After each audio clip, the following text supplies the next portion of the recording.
વણિક શેઠની કથા. એક ગામમાં બ્રાહ્મણ અને બ્રાહ્મણી રહે. તેમને 7 દીકરાઓ હતા. બ્રાહ્મણ ગરીબ હોવાથી પોતાનું ગુજરાન માંડ કરી શકતો. ભિક્ષાવૃત્તિ દ્વારા તે પોતાના કુટુંબનો નિર્વાહ કરતો.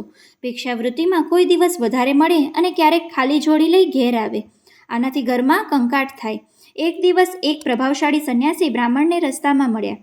બ્રાહ્મણે 2 હાથ જોડી પ્રણામ કર્યા. તેને નિરાશા વધે બોલ્યા, હે સ્વામી, હું ઘણો દરિદ્ર છું.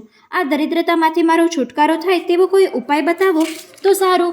સંન્યાસી બોલ્યા, હે ભૂદેવ, તમારે દારિદ્ર્ય ટાળવું હોય તો 2 માસ પછી આવતા અધિક માસે એટલે કે પુરુષોત્તમ માસમાં ભગવાનનું વ્રત કર, આરાધના કર. રોજ સવારે નદીએ જઈને સ્નાન કરો, કાઠાગોરમાનું પૂજન કરો, કથા વાર્તા સાંભળો, યથાશક્તિ દાન કરો. જેટલું બીજાને આપશો એથી અધિક ગણું પામશો. બ્રાહ્મણે ઘેર જઈ પોતાની પત્નીને રસ્તામાં સંન્યાસી મળ્યાના હતા એ વાત કરી. તેમને પુરુષોત્તમ માસનું વ્રત કરવાનો દ્રઢ સંકલ્પ કર્યો. સાથે સાથે બ્રાહ્મણે વિચાર્યું, હું કોઈ વિદ્વાન બ્રાહ્મણ પાસે જઈ પુરુષોત્તમનું વ્રત, પુરુષોત્તમ માસની કથા અને બીજી કથા વાર્તાઓ શીખી લઈ 2 પૈસા રડું તો એ વ્રત પણ કરું. તેને વિદ્વાન બ્રાહ્મણ પાસે જઈ આ બધું જાણી લીધું. પુરુષોત્તમ માસ શરૂ થતાં બ્રાહ્મણીએ વ્રત શરૂ કર્યું. બ્રાહ્મણ નદીએ સ્નાન કરવા જતો ત્યારે ભાવિક બહેનો કાઠાગોરમાનું પૂજન કરતા, બીજી કથા વાર્તા સાંભળતા, ઉપરાંત ઘેર આવી પુરુષોત્તમ ભગવાનની કથા કહેતો. આનાથી તેને સારી એવી દક્ષિણા મળવા લાગી. અનાજ, કપડાં, ફળો અને રોકડ રકમ પણ મળતી. પાડોશમાં એક વણિક શેઠ રહેતો હતો. તેમની સંતાનમાં 5 દીકરીઓ હતી, એક પણ દીકરો નહોતો.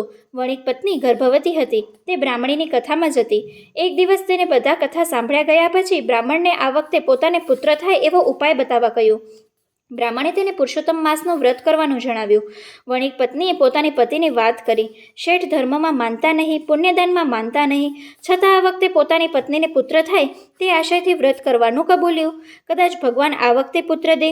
વળી આ વ્રત સારું છે, એક ટંક ખાવાનું બચશે. પછી તો શેઠ પણ રોજ બ્રાહ્મણી સાથે નદીએ સ્નાન કરવા જાય, કથા વાર્તા સાંભળે, પુરુષોત્તમ ભગવાન પાસે આજીજી કરી દીકરો માંગે.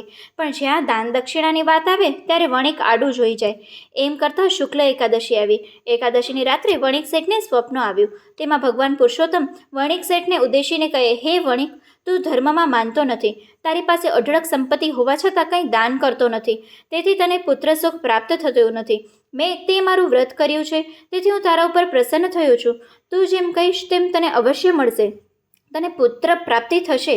તારે ત્યાં પુત્રનો જન્મ થાય ત્યારે પુત્રના ભારોભાર સોનો મહોરો તોડીને તારી પડોશમાં રહેતા અને મારું વ્રત કરતા બ્રાહ્મણને આપજે. જો તું આમ નહીં કરે તો તારો પુત્ર જીવશે નહીં. પુત્રના વજન જેટલી સોના મહોરો આપવી પડશે તેવી વણિક શેઠનું મન નારાજ હતું. પણ પુત્ર પ્રાપ્ત થશે તે જાણી અતિ આનંદ થયો. પૂનમના દિવસે શેઠાણીએ પૂનમના ચાંદ જેવા દીકરાને જન્મ આપ્યો. શેઠના આનંદનો પાર ન રહ્યો.